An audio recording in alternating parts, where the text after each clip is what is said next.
हाय parents, आज हम बात करने वाले हैं बच्चों में एक बहुत कॉमन बीमारी के बारे में, फेब्राइल फीवर।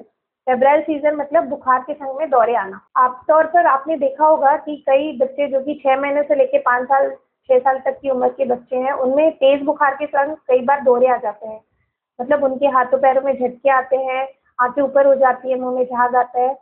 ये दौरा ज़्यादा से ज़्यादा 1 से 3 मिनट या 5 मिनट से ज़्यादा नहीं रहता है और बच्चा फिर दोबारा से होश में आ जाता है।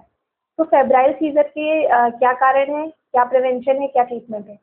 देखिए, फेब्राइल फीवर एक ज़्यादातर जेनेटिकली प्रीडिस्पोज बच्चों में होता है, जिनमें फैमिली हिस्ट्री भी कई बार होती है। घर में, परिवार में भी किसी को ऐसे होते थे, बचपन में दौरे आते थे। और इसका कोई बेसिक कोई ऐसा कारण नहीं होता कि ब्रेन में इसके एमआरआई में कोई चेंजेस आएंगे। ज़्यादातर ये इडियोपैथिक होता है। बुखार, कभी भी तेज बुखार चढ़ता है बच्चे को, तो तेज बुखार चढ़ने के टाइम पे बच्चे को दौरे आने लग जाते हैं।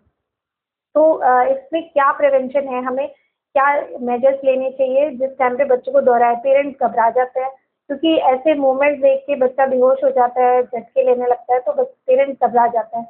तो उस टाइम पे हमें पैनिक नहीं करना है पेरेंट्स को। बच्चे को जब ऐसे मूवमेंट्स आ रहे हैं तो तुरंत बच्चे को लिटा के उसको एक साइड उसका सिर को करवट दिला दें और उसके मुंह में कुछ डालने की कोशिश ना करें। उसके मुंह में कई लोग कपड़ा या कुछ डालने की कोशिश करते हैं, वैसा कुछ ना करें।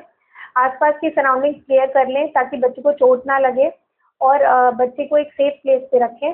उसको तुरंत पट्टियाँ करें, पूरे बॉडी की टैपिड स्पॉन्जिंग करें, मतलब ठंडी पट्टियाँ करें ताकि बच्चे का फीवर डाउन हो जाए। और जैसे ही फीवर डाउन होगा, धीरे धीरे दौरे वाली स्टेज कम हो जाएगी। टाइम भी रिकॉर्ड करें, देखें कितने ड्यूरेशन के लिए दौरा रहता है। ज़्यादातर 5-7 मिनट में दौरा कम हो जाता है और उसके बाद तुरंत डॉक्टर के पास भी इन्हें लेके जाएं। बुखार का क्या कारण है, और ऑब्जर्वेशन पे भी कई बार इन बच्चों को रखना पड़ता है।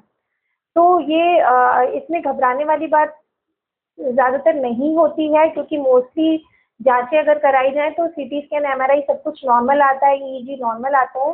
मोस्टली ये इडियोपैथिक होता है और आगे चल के बच्चे के ब्रेन पे या ब्रेन डेवलपमेंट पे कोई असर नहीं होता है, तो इसलिए टेंशन वाली बात नहीं होती। ये एज के साथ, जैसे बच्चा 5 से 7 की उम्र क्रॉस कर जाता है, इसके रिस्क बिल्कुल कम हो जाते हैं। हाँ, अगर इस एज के बाद भी आ रहा है, बहुत लंबा दौरा आ रहा है, 10-15 मिनट के बाद भी आ रहा है, बच्चा बेहोश हो रहा है, उस केस में फिर वो सीजर डिसऑर्डर हो सकता है, तो उसमें आपको पीडियाट्रिशियन से कंसल्ट करना चाहिए।